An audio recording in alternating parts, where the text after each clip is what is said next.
కేసీఆర్ ప్రధాన ప్రతిపక్ష హోదా పోబోతుంది. మనకు బయట కనిపిస్తున్న రాజకీయాలు వేరున్నాయి, లోపల కనిపిస్తున్న రాజకీయాలు వేరున్నాయి.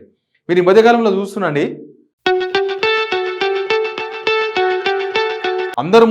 అందరి కళ్ళ ముందు రేవంత్ రెడ్డి ఇంటికి ముందుకు పోయి, రేవంత్ రెడ్డి ఇంట్లోకి పోయి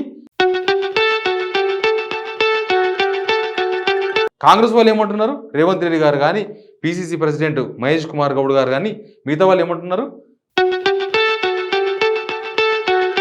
ఆయన ఒక్కడే కాదు, మీకు గుర్తుందో లేదో గద్వాల ఎమ్మెల్యే కృష్ణమోహన్ రెడ్డి కూడా అదే మాట చెప్పిండు.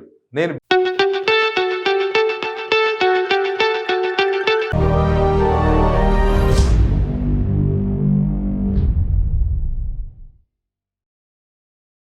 అందరికి నమస్తే. ఎమ్మెల్యేల డిస్క్వాలిఫికేషన్ లేకపోతే హైకోర్టు డెడ్ లైన్ ఇది కాదు. అసలు కేసీఆర్కు ఎల్ఓపి పదవి లేకుండా చేసేందుకు రేవంత్ పావులు కదుపుతున్నారు. ఇది అసలు పాయింట్. నెక్స్ట్, కేసీఆర్ ప్రధాన ప్రతిపక్ష హోదా పోబోతుంది. ఆయన ప్రధాన ప్రతిపక్షం నుంచి ఆ హోదా నుంచి కేసీఆర్ తప్పించేందుకు ప్లాన్ రెడీ చేస్తున్నారు. దానికి సంబంధించిన వార్తనే ఇది.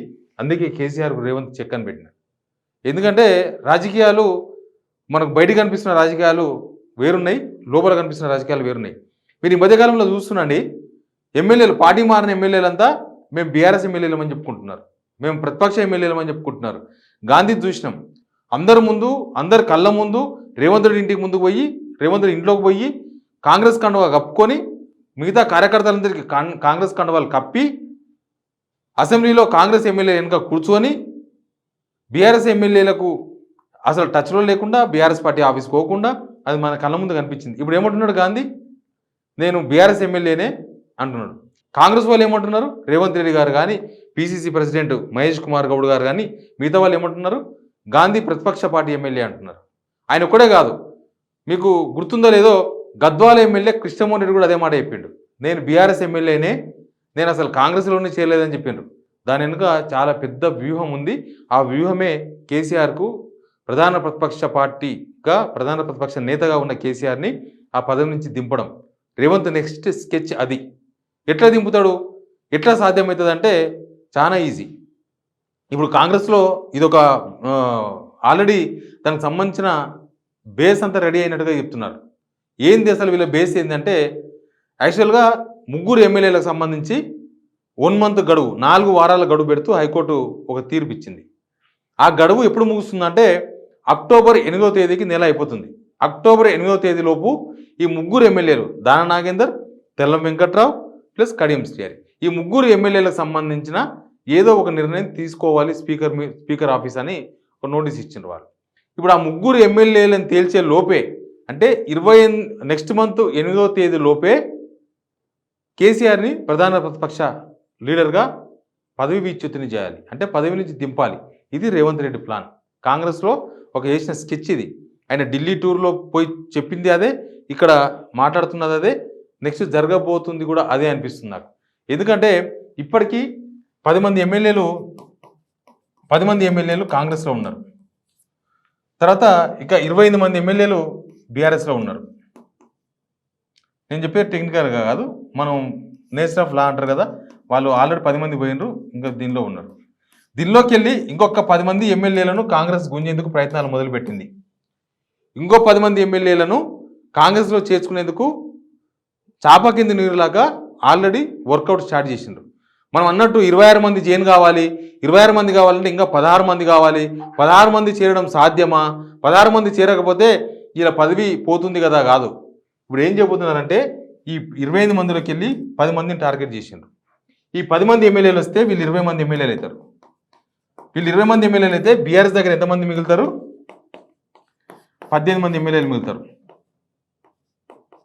నెక్స్ట్ మంత్ 8 లోపు, కోర్టు పెట్టిన డెడ్ లైన్ లోపు ఈ 20 మంది ఎమ్మెల్యేలు జమ అయిపోతే నెక్స్ట్ కేసీఆర్ ప్రధాన ప్రతిపక్ష నేతగా ఆయన దిగిపోవాల్సి వస్తుంది.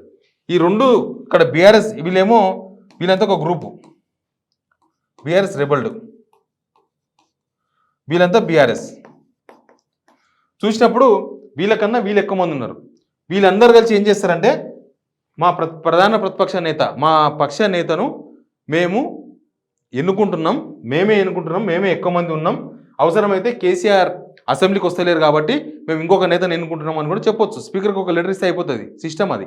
ఈ 20 మంది ఎమ్మెల్యేలు కలిసి ఎవరిని కేసీఆర్ ప్లేస్లో ఎన్నుకోబోతున్నారు తెలుసా? అది కూడా ఫైనల్ అయింది. కడియం శ్రీహరిని ఎల్ఓపి చేసేందుకు ప్లాన్ రెడీ అయిపోయింది. అప్పుడు ఏమవుతుంది, వీళ్ళందరూ ఒక గ్రూపు, ఈ గ్రూప్ ఆఫ్ ఎమ్మెల్యేలు అందరూ వచ్చినప్పుడు హైకోర్టు పెట్టిన 4 వారాల డెడ్ లైన్ ఉందా, ఆ డెడ్ లైన్ కూడా ఏమి కాదు, వీళ్ళు కోర్టుకి చెప్పేస్తారు. అప్పుడు వీళ్ళ మీద డిస్క్వాలిఫికేషన్ కాదు, వీళ్ళంతా సపరేట్ గ్రూప్ అయిపోయినారు, వీళ్ళు ఎక్కడ చేరలేదు. ఇంక ఇప్పుడు ఈ లెక్క ప్రకారం, అసెంబ్లీ లెక్కల ప్రకారం అసెంబ్లీ టెక్నికల్గా మనం చూసినాం కదా. రేవంత్ రెడ్డి గారు ఏం మాట్లాడుతున్నారు, మొన్న అసెంబ్లీలో ప్రకటించినప్పుడు మీరు ఎందుకు మాట్లాడలేదు? అసెంబ్లీలో ఏ పార్టీ ఎమ్మెల్యే అయినా సరే, ఈవెన్ కాంగ్రెస్ ఎమ్మెల్యేలు లాస్ట్ టైం కాంగ్రెస్ ఎమ్మెల్యేలు అందరూ బీఆర్ఎస్లో విలీనం అయ్యారు. విలీనం వేరు, చేయడం వేరు. విలీనం అవుతే వాళ్ళు ఇంకా కంప్లీట్గా మారిపోయినట్టు, ట్రాన్స్ఫార్మ్ అయినట్టు.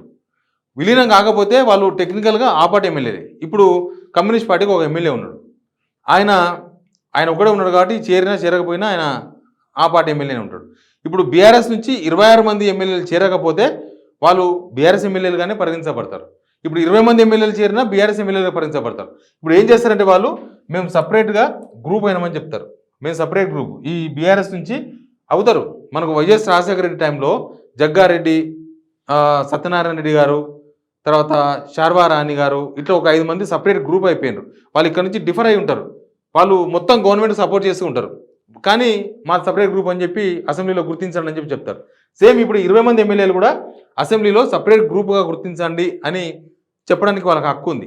అప్పుడు ఏమవుతుందంటే కడియం శ్రీహరి ఎల్ఓపి. ఇప్పుడు మనకి ఇది అర్థమైతే లేదా ఏంది? ఇప్పుడు ఈ public accounts committee PSC chairman ఎవరైనరు? గాంధీ అయినరు. గాంధీ ఎందుకైనా అని చెప్తే ప్రతిపక్ష పార్టీ ఆయన ప్రతిపక్ష ఎమ్మెల్యే అని చెప్తున్నారు కాబట్టి గాంధీ పబ్లిక్ అకౌంట్స్ కమిటీకి చైర్మన్ అయ్యాడు. Next leader of opposition Kadiyam శ్రీహరికి ఇవ్వాలనేది ఇప్పటికే కాంగ్రెస్ నిర్ణయం తీసుకున్నది నాకు తెలిసినంత వరకు. కడియం శ్రీహరి సీఎం, మాజీ ముఖ్యమంత్రి కేసీఆర్ ప్లేస్లోకి రాబోతున్నారు. ఇక కేసీఆర్ ఎల్ఓపి కాదు, సభలో కాంగ్రెస్ ఎమ్మెల్యేలు ఉంటారు.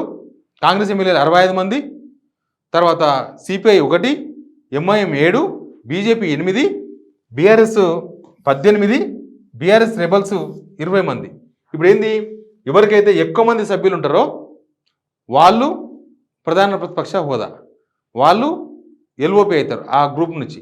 ఇప్పుడు ఈ గ్రూప్ నుంచి ఎల్ఓపిగా కడియం శ్రీహరికి అవకాశం ఇవ్వాలి.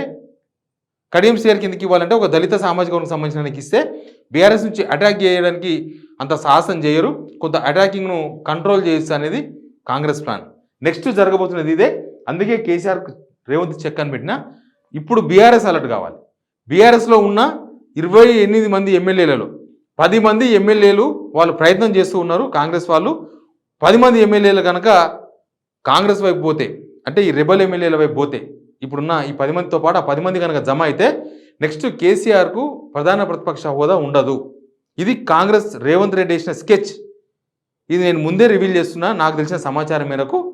ఆయన same public accounts committee PSC చైర్మన్గా ఎట్లయితే బీఆర్ఎస్లో నుంచి కాంగ్రెస్లో చేరిన గాంధీకి ఇచ్చిండ్రో, నెక్స్ట్ ఎల్ఓపి కూడా కేసీఆర్ నుంచి దింపేసి బీఆర్ఎస్లో చేరిన కడియం శ్రీహరికి ఇవ్వబోతున్నారు. This is clear. ఇది వాళ్ళ వ్యూహం. ఇదంతా కూడా రేపు ఈ హైకోర్టు పెట్టిన డెడ్ లైన్ నెక్స్ట్ మంత్ 8కి ముగుస్తున్నది. అంతలోపు ఈ ప్రక్రియ చేసేందుకు కసరత్తు చాలా స్పీడ్గా అవుతున్నది. ఇప్పటికిప్పుడు 16 మంది ఎమ్మెల్యేలను కొనాలన్నా, 16 మంది ఎమ్మెల్యేలను బుజ్జగించాలన్నా, 16 మంది ఎమ్మెల్యేలను చేర్చుకోవాలన్నా సాధ్యం కాదు. కాబట్టి ముందు ఈ స్కెచ్ చేసిండ్రు. తర్వాత ఇంకొక 6 మంది చేంజ్ చేసుకుంటే వాళ్ళంతా సపరేట్గా కాంగ్రెస్లో విలీనం కావచ్చు. కానీ ఎల్ఓపి లీడర్ ఉన్నాడు కాబట్టి వాళ్ళని ఇట్టే పెట్టి ఒక ఎల్ఓపి లీడర్గా కేసీఆర్ని దింపేసి అసలు బీఆర్ఎస్ అనే ఒక పక్షం కాంగ్రెస్ అసెంబ్లీలో ఉన్నా లేకున్నా పెద్ద గుర్తింపు లేకుండా చేసే ప్రయత్నాలు నడుస్తున్నాయి. ఇందులో ఎవరెవరు సహకరిస్తారు, ఎంఐఎం సహకరిస్తుందా, బీజేపీ సహకరిస్తుందా తర్వాత విషయం. కానీ ఇది మాత్రం జరిగేందుకు అవకాశాలు చాలా క్లియర్గా కనబడుతున్నాయి. ఇదంతా కూడా నెక్స్ట్ మంత్ 8 లోపు చేసేందుకు కాంగ్రెస్ స్కెచ్ చేసింది. బీఆర్ఎస్ కనుక అలర్ట్ అయితే ఆ 10 మంది ఎమ్మెల్యేలు కనుక పోకపోతే రేవంత్ స్కెచ్ రివర్స్ అవుతుంది, లేకపోతే కేసీఆర్ పదవికి పోతుంది. Please subscribe signal TV.